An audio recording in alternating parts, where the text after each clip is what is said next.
Today, I want to tell you two true stories that reveal just how easily our perception can be tricked. Sometimes what we believe we're seeing isn't reality at all, and once our minds lock onto a belief, even overwhelming evidence might not be enough to change it.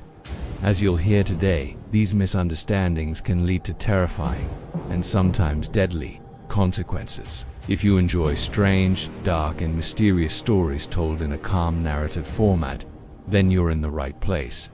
That's exactly what this channel is all about. We upload multiple times every day, so if that sounds interesting to you, make sure you're subscribed and have your notifications turned on. Now, let's begin. On the afternoon of May 18, 2007, a 57-year-old woman named Yvonne de Hoorde walked into a busy park in Rotterdam, Netherlands. She was heading to visit someone she cared about deeply, and to get there she needed to pass through the park, something she had done countless times before. Normally the park was quiet on weekdays, but this day was different. It was the start of a long weekend, and families had filled the paths, playgrounds, and cafe, all enjoying the warm spring weather. Yvonne noticed the crowds, but her mind was elsewhere. She was thinking about her friend. They had known each other for years and shared what Yvonne believed was a rare and meaningful bond. Many people in her life didn't understand the relationship. Some even disapproved of it. Yvonne was outgoing and social, while her friend lived a very isolated life and rarely interacted with anyone else. Communication between them was limited. Her friend was originally from Germany and had never learned Dutch, which made conversation nearly impossible, but Yvonne didn't see this as a problem. To her, their connection went far beyond words. She felt protective of him, especially knowing he had been abandoned as a child. In her mind, she was offering him companionship, maybe even comfort. As Yvonne approached his home, she spotted him through the window. He looked unhappy at first, but when he noticed her, his expression changed. He smiled. Yvonne waved back enthusiastically, feeling reassured that her presence truly mattered to him. They spent the next hour the same way they always did, sitting quietly together, exchanging gestures and smiles. No words, just presence. But eventually, Yvonne needed to leave. Around 2:30 in the afternoon, she said goodbye and began walking back through the park. After only a few steps, two things caught her attention at the same time. Nearby, some children were throwing rocks, something that immediately struck her as unsafe. And then, she heard a splashing sound behind her. There hadn't been any rain. There were no puddles.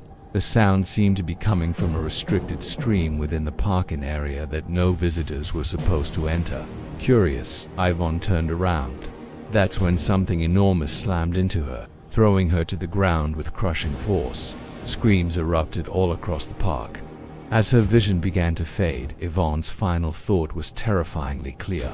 I'm going to die. Not far away, a man named Arvid Hendricks was standing outside the park's cafe with his wife and children. He heard the screaming and watched as people suddenly sprinted toward him in a panic. No one knew what they were running from, only that something was horribly wrong. Instinct took over. Arvid rushed his family inside the cafe along with dozens of others. The space filled quickly. People barricaded the glass doors, hearts pounding, unsure whether they were safer inside or out. For a moment, things grew eerily quiet. Then, the glass doors shattered. The panic returned instantly. Parents grabbed their children.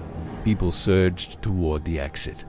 The cafe became a chaos of screams and pure fear. Unable to escape through the crowd, Arvid pulled his family beneath a table and waited. Minutes passed. Then more glass broke. Heavy footsteps followed. Something massive entered the cafe, and in that moment Arvid understood exactly why everyone had fled. The truth was far darker than Yvonne had ever imagined. Her friend did not see her smiles as kindness. To him they were a threat. The park was actually a zoo, and her friend was a 400-pound silverback gorilla named Bakito. A Mongolian showing your teeth is a sign of aggression. For years Bakito believed Yvonne was challenging him every single time she smiled. On that crowded, noisy day, with rocks hitting his enclosure and his stress building, he finally snapped. Bakito escaped his habitat, crossed the restricted stream, and viciously attacked Yvonne. Miraculously, she survived despite suffering over 100 bites and multiple broken bones. No one else was killed. Paquito even entered the cafe but never attacked anyone inside. After recovering, Yvonne returned to visit Paquito again. This time, she didn't smile. If this story has you questioning how our perception shapes reality, stay with me because the next one is even more disturbing. In the early morning hours of August 11, 1965, a 19-year-old student named Ollie Dogan sat in the front seat of a passenger bus traveling through northwest Turkey. He was headed to Istanbul to return to university and had a major exam later that same day. Sitting beside him was an Air Force lieutenant who had missed his flight and ended up on the bus instead. The two of them quietly bonded over the unique experience of sitting at the very front, watching the road stretch endlessly into the darkness. Eventually, Ali grew tired. He rested his head against the window and closed his eyes. 15 minutes later, screaming filled the bus. Ollie jolted awake just in time to see blinding headlights rushing directly toward them. The driver swerved violently. The bus slammed into a ditch, narrowly avoiding a direct collision. Smoke filled the cabin.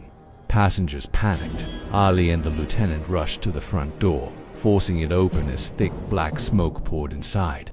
Believing the bus was on fire, Ali jumped as far as he could, landing safely on the other side of the ditch. Behind him, dozens followed, but no one joined him on his side. The screams grew worse. Authorities arrived, battling what appeared to be a massive fire, but Ali soon realized the horrifying truth. There was no fire. The truck involved in the crash had been transporting nitric acid. The collision had ruptured the containers, spilling the deadly chemical into the water-filled ditch. The resulting chemical reaction produced smoke disguising an invisible acid bath. Everyone who jumped into the ditch dissolved. Ali had survived only because he jumped far enough to clear it. Out of nearly 50 passengers, 26 died not from the impact or from a fire, but from a deadly illusion. Sometimes, what we see isn't real. And sometimes, believing it can cost us everything. Thanks for watching. If you found these stories as compelling as I did, hit that like button and make sure you're subscribed for more strange, dark, and mysterious content. I'll see you in the next one.